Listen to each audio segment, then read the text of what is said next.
right, so this is going to be a real rant from a real Giants fan. Super frustrated about this season. I haven't done a video about sports probably since I started the channel. Excuse me, I'm trying to not catch a cold. I was just watching First Take, and I'm a little angry right now as a Giants fan.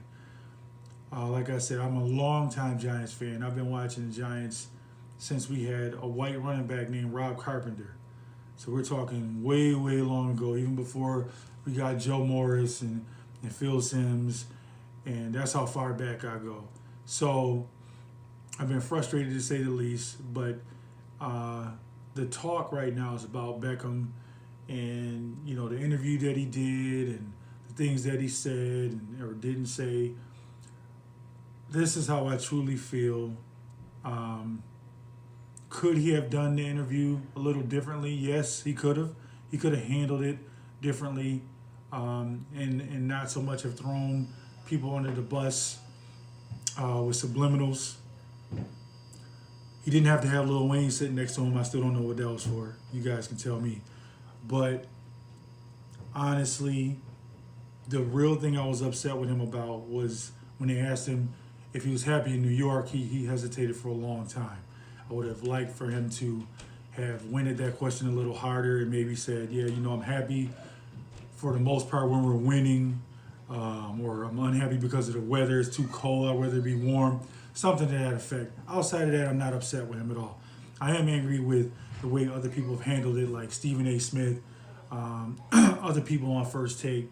It has really bothered me the way they've thrown this man under the bus. This man got paid, and then he started speaking up. If he had not been speaking up, then people would have had something to say about that. So, you know, the spin they would have put on it then was like, oh, now he's got nothing to say now that he got his money. But now all of a sudden he got his money, he's got stuff to say. People have a problem with that too. So he was kind of screwed either way. All right. And as far as his dad's comments, I don't see where his dad was out of bounds. Where was his dad out of bounds for speaking up for his son? I mean, when he's talking about the owner, we saw the owner on Twitter throwing a chair, getting frustrated. That's human nature. You're supposed to get frustrated. You're supposed to show emotion if you care about something. I get sick of not seeing emotion from people. That makes me think people don't care when I can't see the signs. When you throw an interception, I want to see you get frustrated.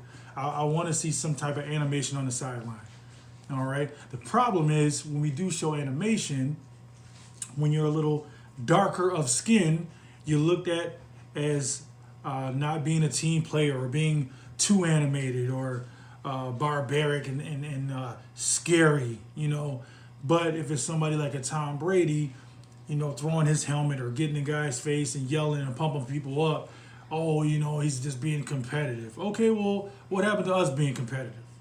All right, I'm sick of them trying to take emotion out of sports. In the NBA, they've been taking out emotion. If you think there was a bad call by a ref, you can't react, you can't make a face, you can't run off away from the referee. Like, they're taking all of the fun, all of the real emotion out of sports. And sports are full of emotion.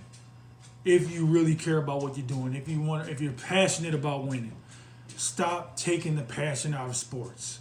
And I'm tired of people throwing Odell under the bus for being passionate about winning and losing.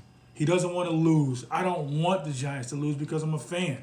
So I am on his side when he's trying to pump people up or when he's frustrated they're not giving him the ball. If they're tired of him ranting and being animated on the sideline, throw him the ball then. Throw him the ball over the middle. Get him hit. All right, so if you're frustrated with him, keep giving him the ball until he gets injured if that's what you want. But give the man the ball. So then if he's dropping passes or not getting it done, now you can point to him and say, oh, okay, well, we tried to get you the ball. But at least get him the damn ball. I'm just tired of people piling up on him. Even other so-called Giants fans, you know, they're coming to Eli's defense. Well, you know what? Guess what?